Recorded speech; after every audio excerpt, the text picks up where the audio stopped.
Welcome to the Disney Wedding Podcast.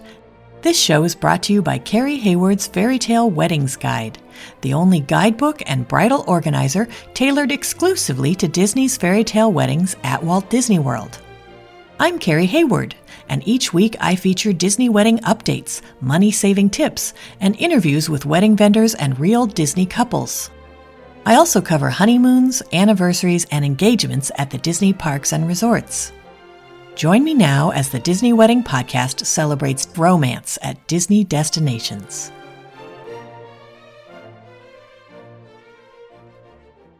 Today on the Disney Wedding Podcast, I am speaking with Nathan Chiang and Bridget Lin about their ceremony at Pandora in Animal Kingdom, with a reception at the BoardWalk Ballroom's Promenade West and a Fantasmic dessert party.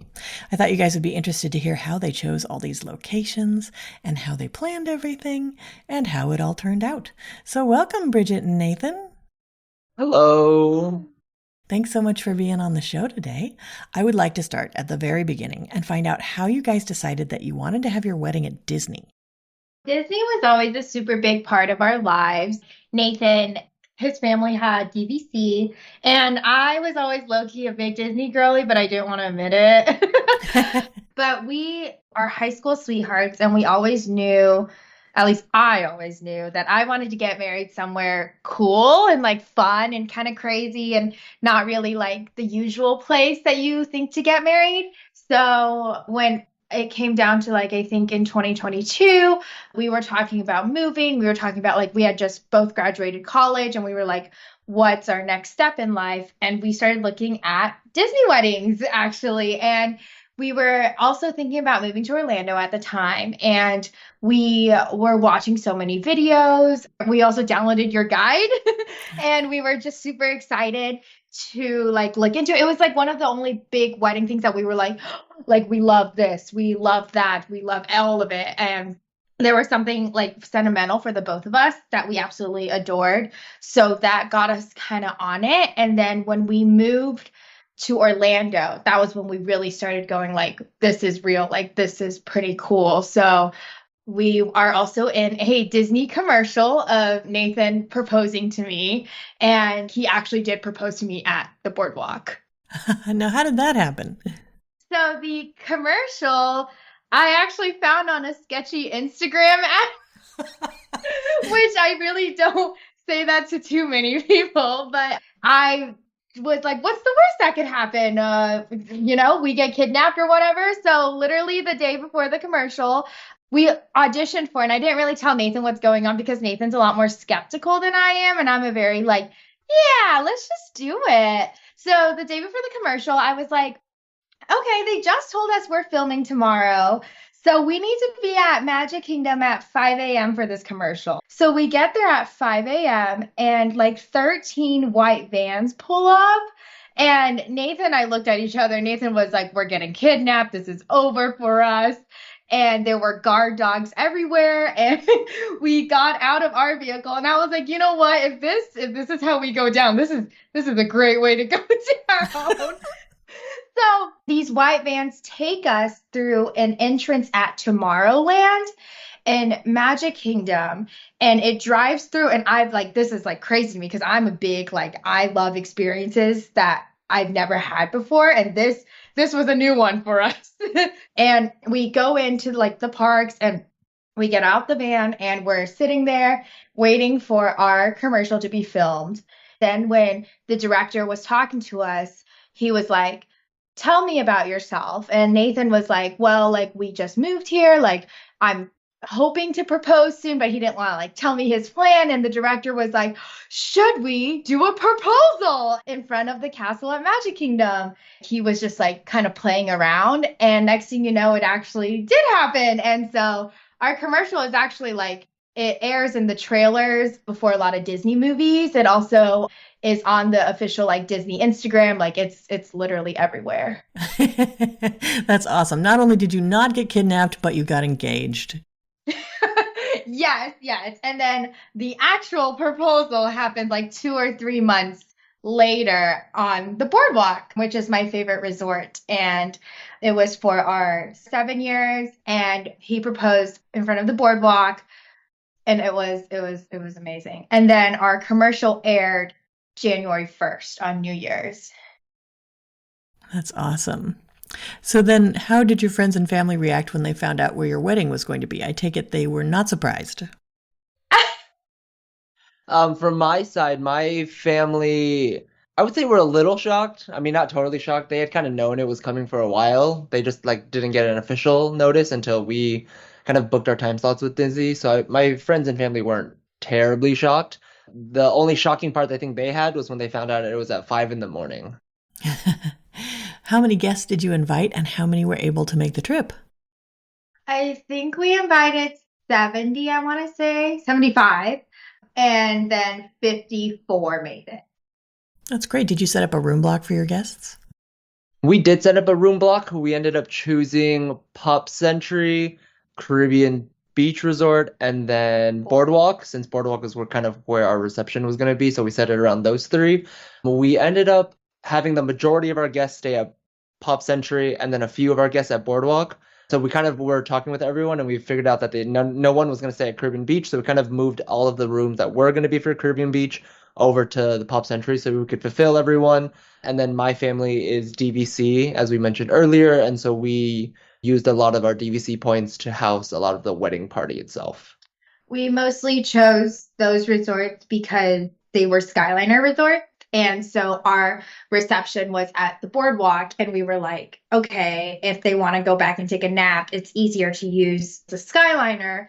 And that way they didn't have to, because you can't do resort to resort transportation, like bus transportation wise, but the Skyliner was running and open. So we were like, I think that would work the best for everyone. We were really just thinking like, what's the easiest way we could get people moving? That's a great tip. How did you guys choose your ceremony and reception venues?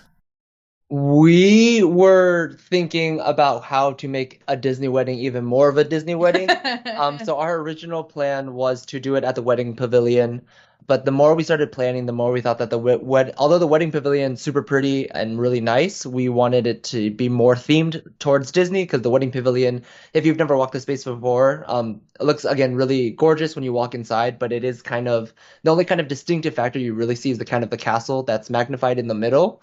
So we wanted kind of more of a Disney flair. We originally wanted Magic Kingdom, but we couldn't afford that price tag. So we ended up looking at different parks, indoor parks. Our original plan was to do Sunset Boulevard as our actual ceremony space. But we were told that if we wanted to do Sunset Boulevard, we wouldn't get confirmation until 30 days before our wedding. We just weren't comfortable without knowing like where our location was going to be before 30 days out. So we pivoted towards Animal Kingdom and Epcot. We liked Pandora more than everything else.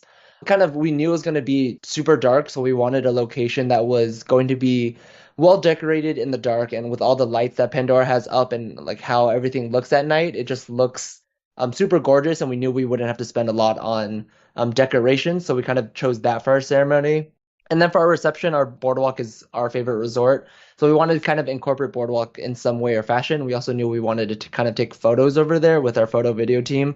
So we said that ballroom itself was going to probably work best for transportation purposes because we also knew about the Skyliner and getting people over to their resorts after the reception. So it kind of ended up being boardwalk as a kind of a great place to kind of fit everyone in.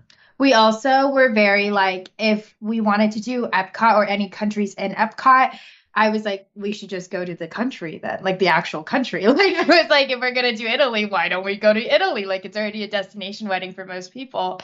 I really wanted Sunset Boulevard, and it was a really big deal to me because I just like love the feeling on that street. And so that was why it was like super important. And I was like, oh, but I don't know, because I made my guests all dress up very close to the theme. So the 30 days was kind of scary for Sunset Boulevard simply because I was like, the theme of Sunset Boulevard is so much more different than the theme of Pandora. And telling all of my guests to pivot what they were wearing to Sunset Boulevard would have stressed me and everyone else around me out. So I'm glad we stuck with Pandora.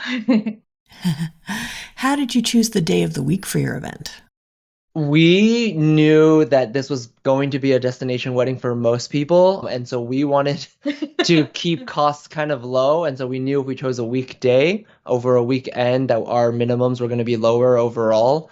So we chose to do it on a Monday. Yes, Monday. So rehearsal dinner was Sunday night, and then wedding was Monday, and then Tuesday everyone left. But a lot of people stayed to like hang out in the parks.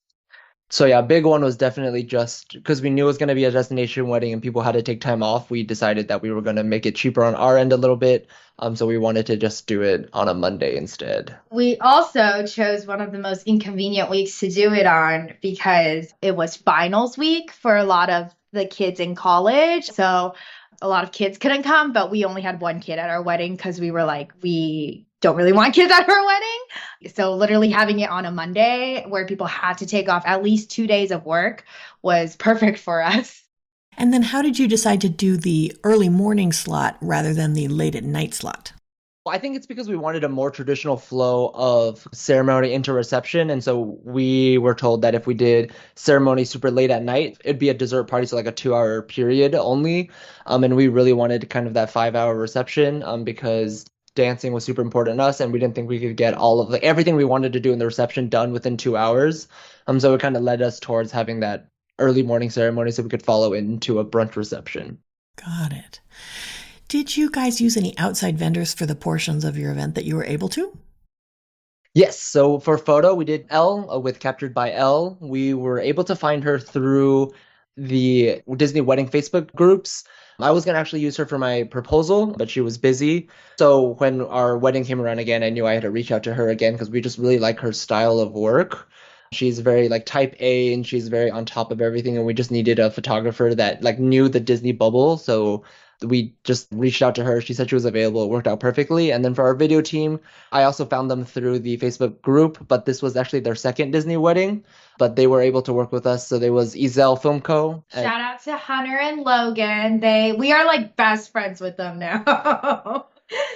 But yeah, we worked with them super closely. They were able to fit our budget because we also had a super tight budget because we spent quite a bit of money elsewhere. And so we did have a limited budget on our video portion. And we at first weren't sure if we wanted video, but they were able to work with us, like our budgets. And then the video they produced was phenomenal. And now we've become super close friends with them.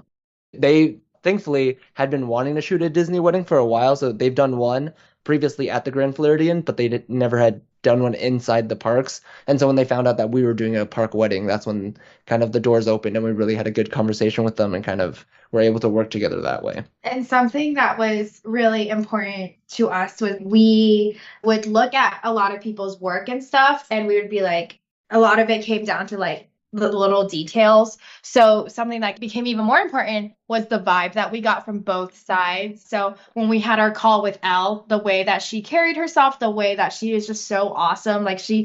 I literally cried at the end when she was leaving because I was like, you were everything I could have dreamed of and dreamed for in a photographer. I'm just such like a big photo person, and she delivered every single part that she needed to. She was phenomenal to work with. I got so many solo shots of people. I got to talk to so many people, and she literally captured it so perfectly. And I miss her all the time. And as for like our video team, we vibed with them so well. And the excitement we saw that when they were talking about our wedding, I think that was what we were looking for, because we wanted people to be excited for us and with us. And then the energy that they brought was just insane. Like, Hunter and Logan will always be like a big part of our day and a big part of our lives. And they literally bought annual passes because of us. And they talk about it all the time. They're like, yeah, like Bridget and Nathan scammed us into getting annual passes, but it was totally worth it. Like, we totally wanted it. And so for us, it was such a big deal that we vibed with them. And both Elle and Ezel ended up vibing so well together, and they just made such a big team that all of our guests actually thought they had worked together previously and that they were like a team.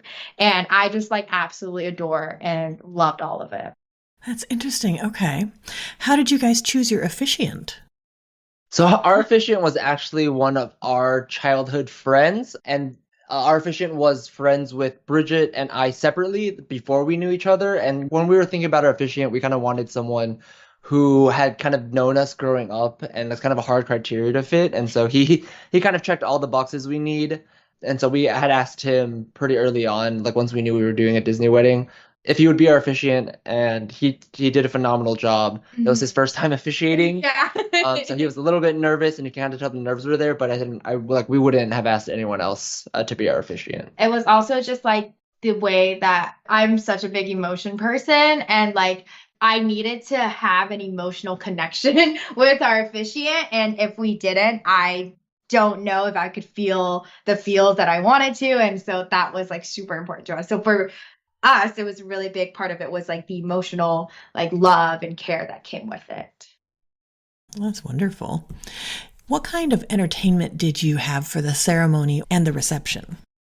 For the ceremony, we just utilized the violinist that was like included in our wedding package. We kind of instructed them to just play kind of either Disney love songs or just generic love songs. He was phenomenal. Like our guests loved him. Like he was popping off, and we didn't know what to expect with him because like we were like, oh, we didn't pick him. Like, but I don't know what was in the air that morning in Pandora, but he was so good. Our guests were so impressed, and like, I mean, I didn't get to see him because I was hiding, but I heard it was phenomenal. Yeah, the groomsmen got to hear what he like as we were walking down the groomsmen were walking down the aisle. His final song was Pirates of the Caribbean, so it was like a really epic entrance for all of our groomsmen. But we didn't again hear much either because the groomsmen were also hiding at that time. But we got a lot of compliments on the violinist. A lot of people thought we like hired to bring him in, and we were like, no, it's part of the wedding package. So we did that for our ceremony. We definitely did a lot more entertainment for our reception. So we brought in silhouette artists for all of our guests, so that they could go out and do cutouts of that. And then we also brought in Chip and Dale as our character kind of surprise for everyone. We also had a photo booth that was like considered an outside vendor.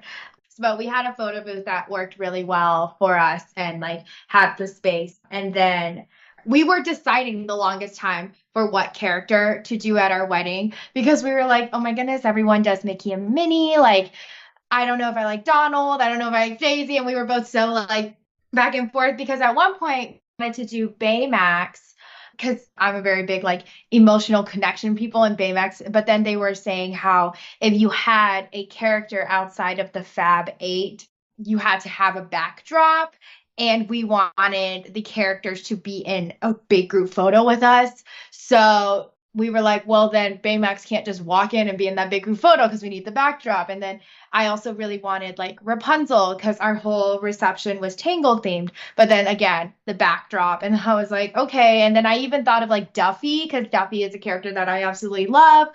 But again, the backdrop, and I was like, okay, so which of the Fab 8 are we going with? And we ended up, like, I'm so glad we did Chip and Dale because it was, like, such a cute moment when we were in that group photo and our MC went, oh my goodness, I think we're missing someone. And Chip and Dale ran right in and everyone, like, lost their mind. Like, for me, that was such a big moment because I have such a big emotional connection with Disney. And to see like people get so excited over Chip and Dale, that was like an iconic moment for me. Did you pick specific outfits for Chip and Dale? Yes. They were in their tuxedos with the gold bow ties because gold was really heavy again, like the Tangled themed. Got it. Okay. Do you guys have any menu items or cake flavors from your reception that you would recommend? Yes. Oh, Nathan chose most of our menu. Food for me was kind of the most important thing that I had focused on for this wedding, so I did the majority of the menu selections. So a lot of compliments we had gotten from the rehearsal dinner. So our rehearsal dinner was Ohana themed. So we did like Ohana noodles, wings, Brussels sprouts, things like that. The Brussels sprouts that we had tried during the food tasting that they invited us to was a top hit among all of the guests that kind of went out there. And then the Dole Whip cream puffs were delicious for our rehearsal dinner. And then we had pog juice at every event, and we'd always recommend pog juice to everyone. With glitter. That was like my big thing. I was like, I don't care what you do, is everything has all the desserts, all the drinks have to have glitter in it. And our rehearsal dinner only had our bridal party. So our rehearsal dinner was only like, I think like what, 20 people? Around 24, I believe, was our total final count. Our rehearsal dinner was only bridal party. So that was really fun. We also got a lot of compliments for the reception portion. We got a ton of compliments on the cheeseburger spring rolls. So inspired by Magic Kingdom, we did cheeseburger spring rolls at reception. Everyone fell in love with those. Everyone also really liked the shrimp and crab and mac and cheese.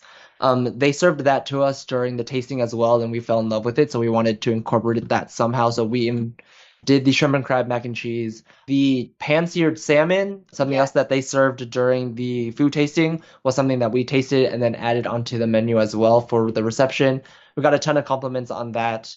And then everyone loved the churro waffles, Mickey churro waffles. Yeah, we had both. We had requested for normal waffles and then churro waffles, and then we had a ton of compliments on the churro waffles for our reception. And then for our dessert party over at Fantasmic, we actually just served 2 items. Basically, we did the buffalo chicken bites from Trilo Bites from Animal Kingdom, and then the tachos from Woody's Lunchbox, and then everyone really raved about those tachos.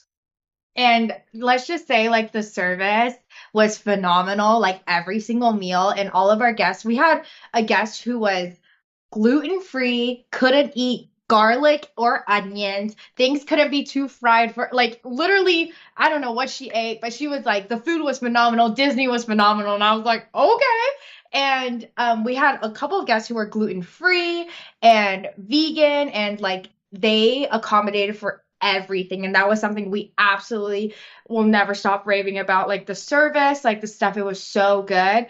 And people were so excited for it. And my biggest favorite thing was the fact that they served us first, because a lot of times we heard a lot of like horror stories of like the bride and groom not eating, and we're both such big foodies. So I was like, oh no, but they literally grabbed the both of us at the beginning of every meal and was like, how can we serve you? Like they held a plate and walked through the line with each of us. And then at the end of our food service, one of the guys like came up to me and was like, is there anything you would like to eat? Like anything. And I was like, well, this is Disney and I believe in magic. I was like, I would like a bowl of strawberries. And he was like, okay, do you want whipped cream? And I was like, absolutely.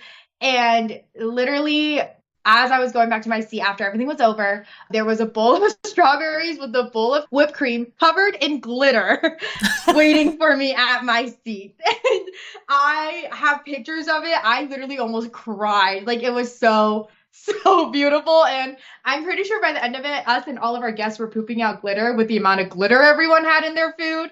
But it was like my dream moment.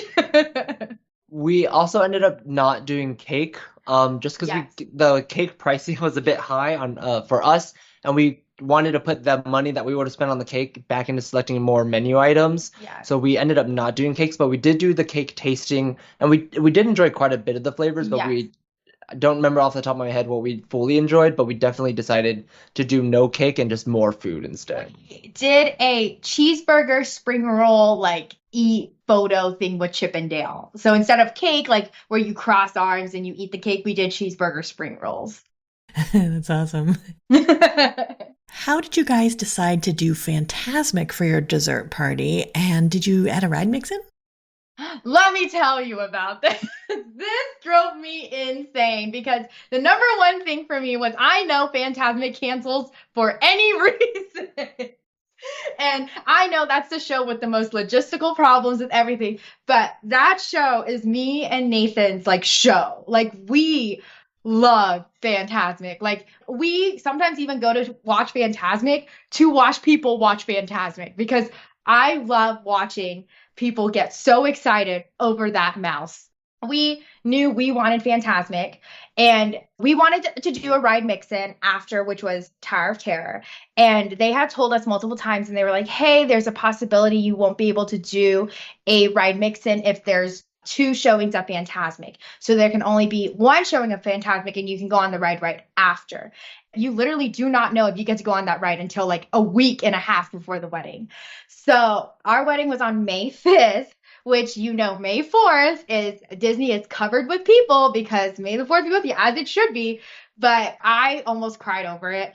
But at the end, there were 2 showings of Fantasmic on May 5th, so we were not able to do a ride mix-in.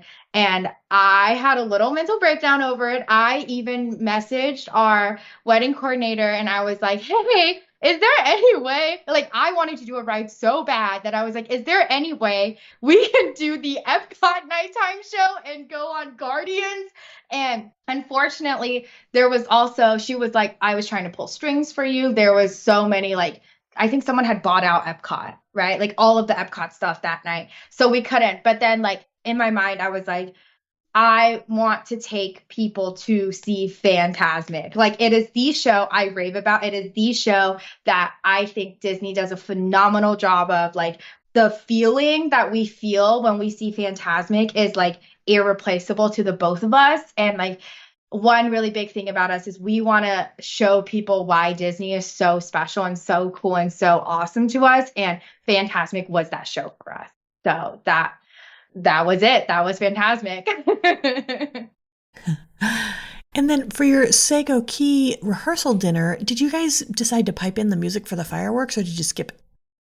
We did end up piping the music in during that time. We had originally watched from Sago K without music piped in, just in case like they told us no that we couldn't get music piped in. And the music there, like we could hear everything from the marina. It just wasn't as loud, but we did end up getting music piped in for our rehearsal dinner. Got it. And you thought it was worth it?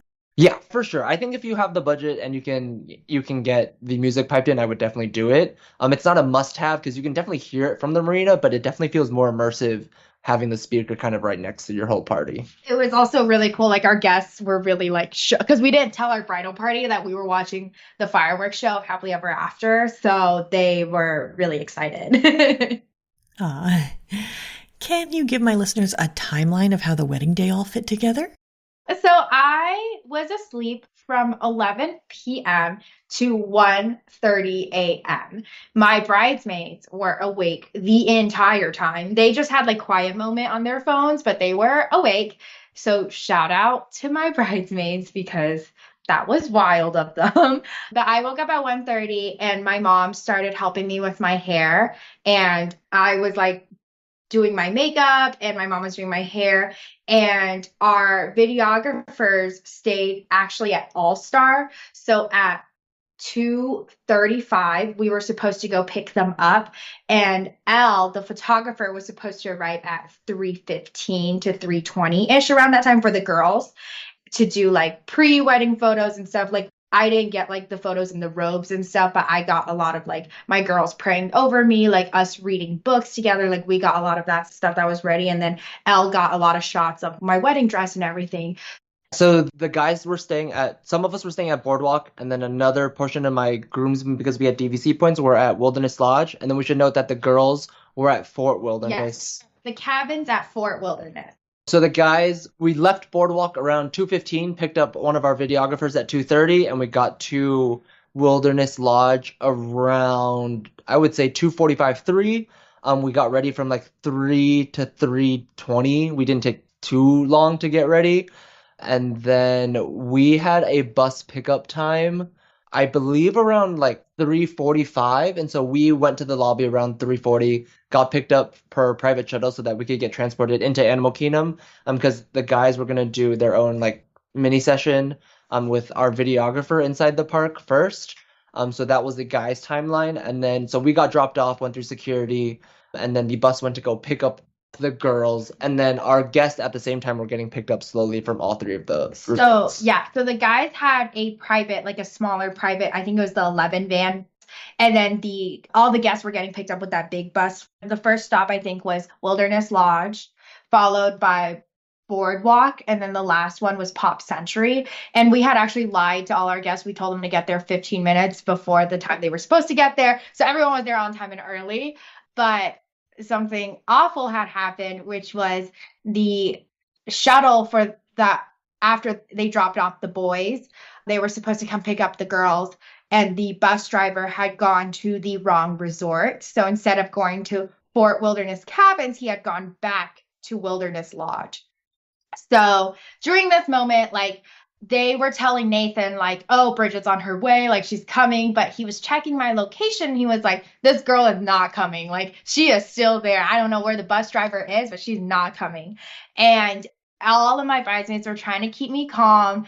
And I was just silent. Like, I am an event planner and I also plan stuff. And like, Elle, our photographer, bless her heart, she was like, taking photos of me. She was like trying her best to make sure like I wasn't panicking. And she was like, oh, this happens, like, and finally at, I think it was like 5:05, 5:10, the bus finally arrives. And I had one of my bridesmaids call the day of coordinator and was like, you need to tell her that the guests cannot arrive before I arrive. And so finally, like, our bus driver got here. He was booking it. He booked it. And we actually passed by our bus of guests at the Animal Kingdom entrance.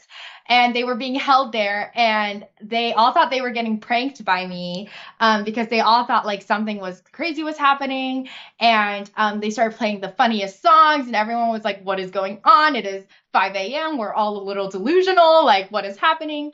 So we didn't get stopped by for security for that long. Actually, they just had the dogs like sniff our stuff, and that was like it. Literally, security took like a couple of seconds to get through, and then we got to still walk through Animal Kingdom. So we walked through like Tree of Life, like got to see it, everyone saw it, and then like we still ended up managing to get some photos, like solo shots with the bridesmaids and everything, and that worked out great. And then we had our ceremony, which finally, like, the guests got there. They got to see Tree of Life. They got to see, like, take the walk to Pandora. And just hearing their gasps and awes, that is a moment I will never, ever stop, like, being giddy over, but just hearing all of them gasp at how cool Pandora was. So then we had our ceremony. And then after Nathan and I, we actually made time to get photos with every single one of our guests in Pandora. I don't know how we did it, but we managed to have solo photos with them.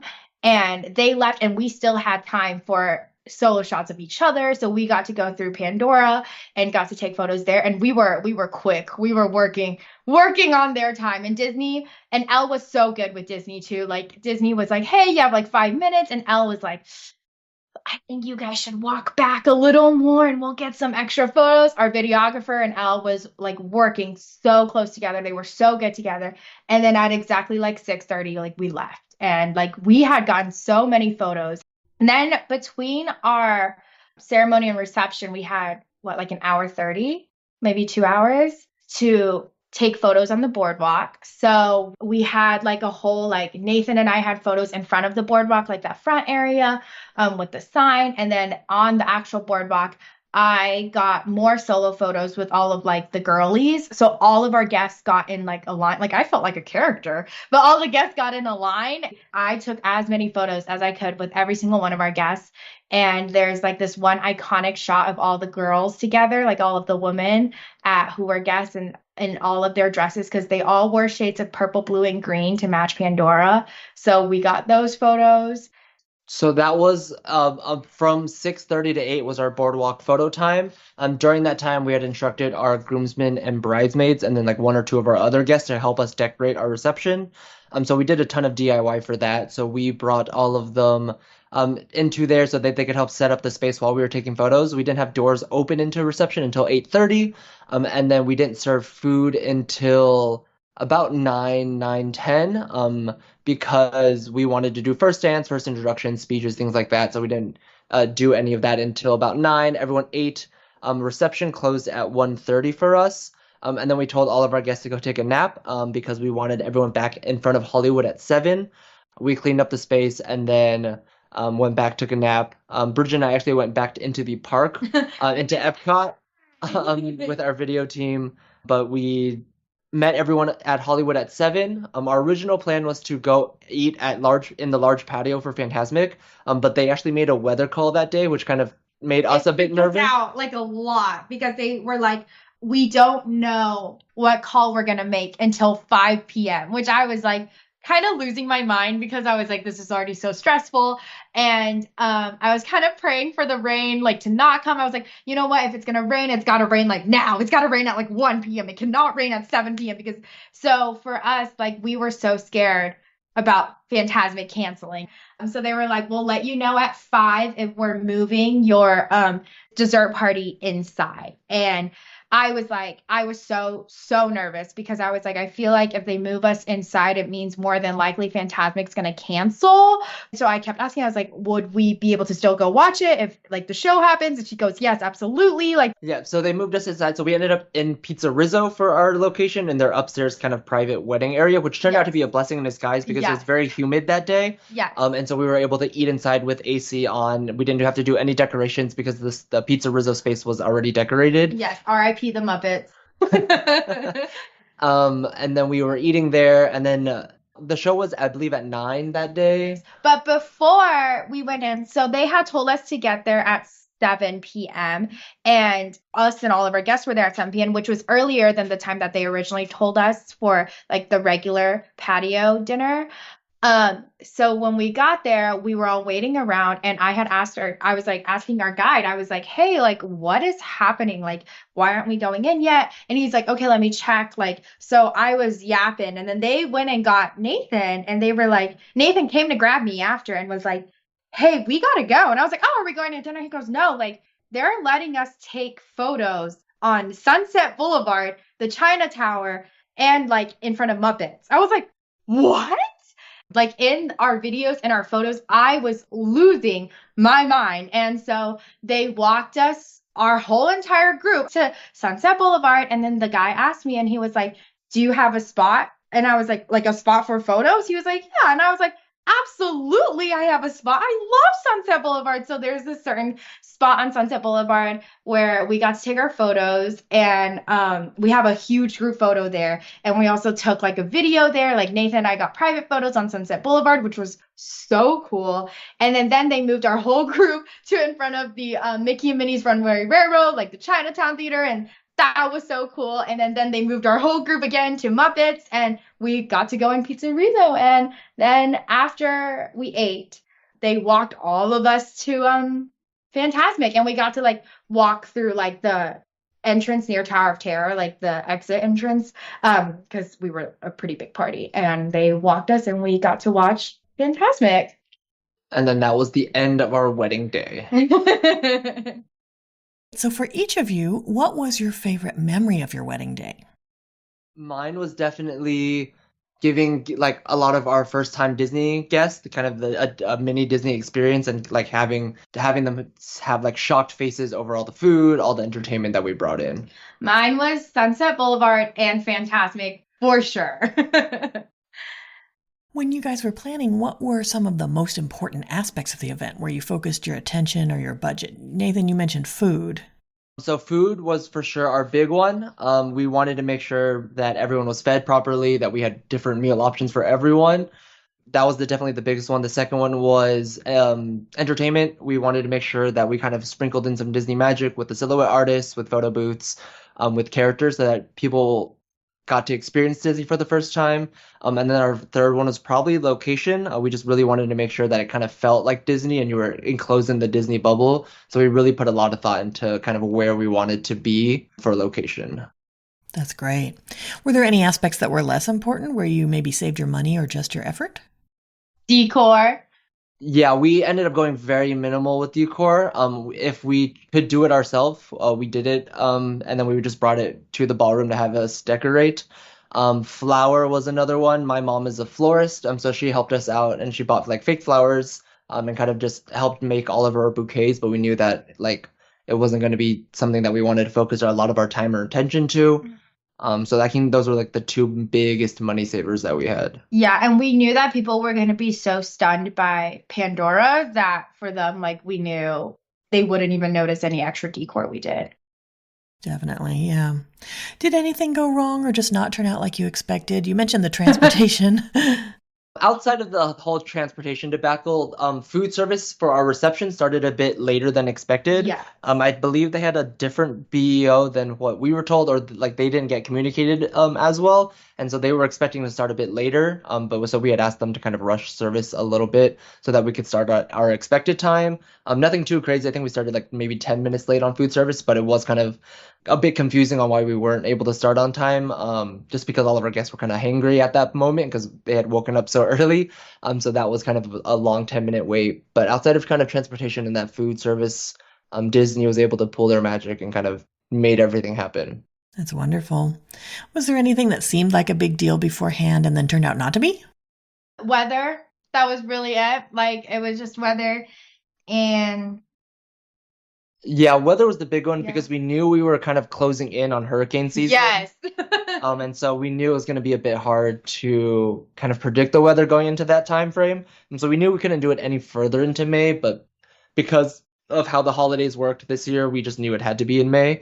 And so we were kind of holding out on weather. So it ended up raining during our wedding days. It just happened to not rain during the time frame of our events, Yes. which but helped rain- us out. It rained exactly when we needed it to rain. So it rained Sunday morning, and we know Florida weather well enough. So we knew that if it rained for an hour in the morning, it was not going to rain the rest of the day. And then during our wedding day, it rained for like a little bit from 4 to 5. And that was it, like literally sprinkled a little bit. And then, yeah, I was like, it can rain all week this week, and I would be totally fine with it. Is there anything you would have done differently knowing what you know now? I think our biggest thing is if we could try to find a way to do a ride mix-in, we would Yeah. have. We were kind of going back on our timeline and trying to see like what we missed, and really the only thing that we wish we would have done again was a ride mix-in. But outside of that, I think our timeline worked perfectly for what we wanted to do. So if there was any way we could have got a ride mix-in, and I think that's the only thing we would have changed. Got it. Do you have any other tips or advice for future Disney couples? I think the biggest thing that helped us out in terms of budgeting, in terms of kind of getting an idea of what we wanted to do was your book, and listening to all of the podcasts that you have. We had purchased the book way early on into our planning, and so we already kind of knew where our budget was going to be prior to even contacting Disney. And so that gave us a very good ballpark of what we kind of needed to save for, needed to spend on, and like what we could cut before even talking to Disney, or like we would able to kind of not get our hopes up on certain items because we knew the price because of your book. And then the Facebook group for me helped me out timeline wise, because I got to see everyone's kind of what their timeline looked like, what kind of the flow of the days looked like. So that helped a lot. And then your podcast, just listening to other couples who had done Disney weddings and kind of their favorite food items or their day of flow, kind of helped us plan out our event super well. I would also say, like, try all the foods at Disney because they allow you to order like anything and anything you want. They like make it work and make it happen. So like one of the biggest like things we got to do was try so many different things in Disney. And like as people who go like 3 times a week, that was like even more of an adventure for us. And the other really big thing that helped me through my entire day was having a really good bridal team. My bridal team was phenomenal. Like my bridesmaids, they worked and they were there for me like through every step of the way. And they were like, everyone is such good friends, and I'm so glad now. And like they like helped with the rehearsal, they helped with like the reception, and then there was a moment where like my dress needed more stuff. Like they did everything. So having that reliable team, because it takes a village, was really awesome for me. Oh, that's fantastic. Well, Bridget and Nathan, I think you've offered a lot of great tips and advice for anyone who's interested in getting married or having a vow renewal at Walt Disney World. And I appreciate your taking the time. Yeah, Thank you so much. That's our show for today. I'm your host, Carrie Hayward, inviting you to join me again next week for another episode of the Disney Wedding Podcast. Past shows and tons of photos for each episode are available on my website, DisneyWeddingPodcast.com, or listen in your favorite podcast app. And for instant answers to all your Walt Disney World wedding questions, check out Carrie Hayward's Fairytale Weddings Guide, available as an interactive ebook with continual free updates at fairytaleweddingsguide.com.